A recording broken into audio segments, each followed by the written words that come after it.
all medical colleges may have to close down because artificial intelligence will make diagnosis by itself and treat you by itself. So, it is time the young doctors who are coming up now should focus on how you should be able to look beyond the symptoms. You must allow the deeper intelligence within you to function.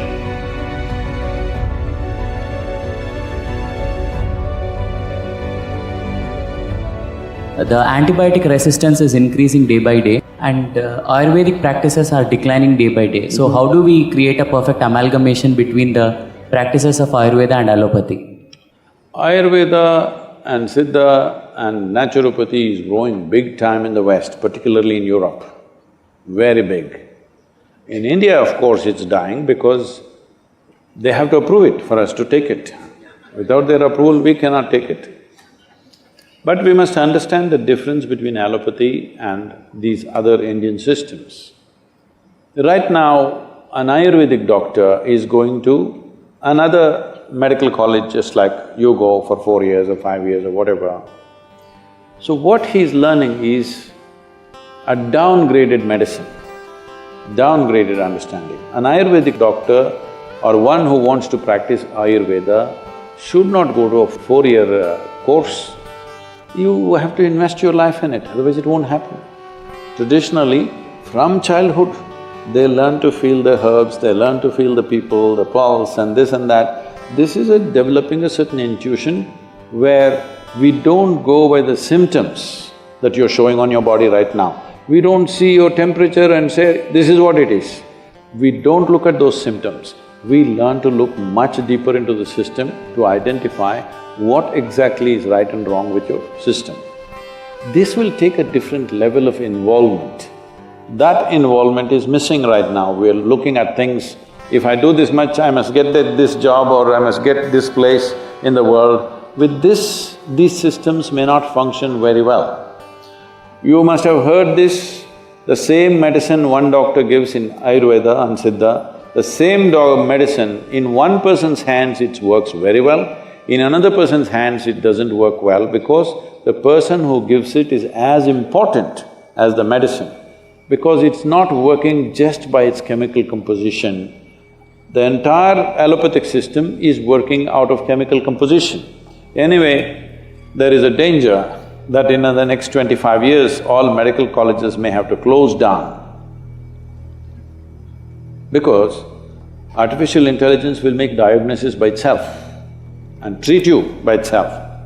Surgeries are all happening now, robotic surgeries are happening. Still human beings are needed because machines need to be upgraded. But in 25 years' time, even today, in United States, I know doctors. I saw a doctor whom I know very well. He is carrying an old BlackBerry, the first model that came, which is that thick and a huge capability. Every time any patient, whatever, he just goes there into his BlackBerry. I said, what are you looking in the phone and treating people? He said, no, Sadhguru, all my textbooks are here in this phone. I'm just looking and telling them. So if you can look, the phone can become smart enough now that it will tell by itself. If you just tell the symptoms to Alexa, she will tell you what you should do.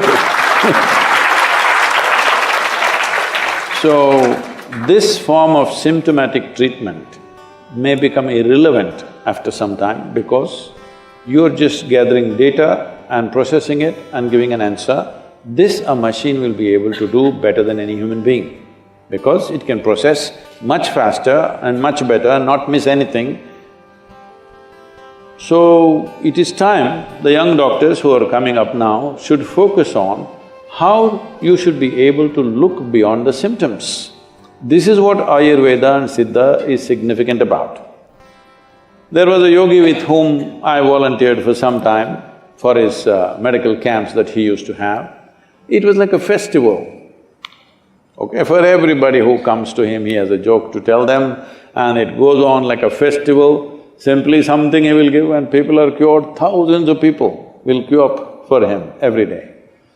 And he himself lived to be 106. So if somebody lives for 106 years of age, not in a geriatric state, fully active till the last day of his life, he must know something about health, isn't it? Hello? My great-grandmother lived to be 113, 113 years of age. I will tell you, this may sound absurd to you, but you must listen to this because if you are not open, there'll be no new learning. Well, I saw her only after she's 100, but she was still very active. She was living all by herself in an open field. She built a small temple for herself, not for a god, for herself. She built a temple and she sat in it because she felt she deserves a temple. This is very common in India, especially women, older women, built small temples, they sat there and they served humanity in a different way, in their own way. So when we went there for vacations and all, she would come home. If you give her breakfast, she will take this and put it to the ants, to the squirrel, to the sparrows, everything. Most of the breakfast is gone like this. There are self-appointed advisors who look at this and say, "You old woman, you don't eat anything, you will die." They all died.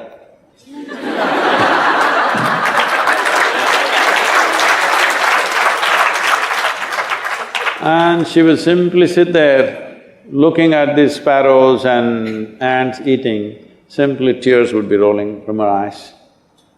And when somebody said, "You've not eaten?" She said, "I'm full." I thought she was very emotional about the ants because I was just 4 or 5 years of age. I was going stamping the ants, chut, chut, chut. The best thing is she never stopped me. She never said, "Don't do that." She knew she's doing what she has to do for the ants are doing what they should do for their life. I am, as a child, doing what I have to do as a child.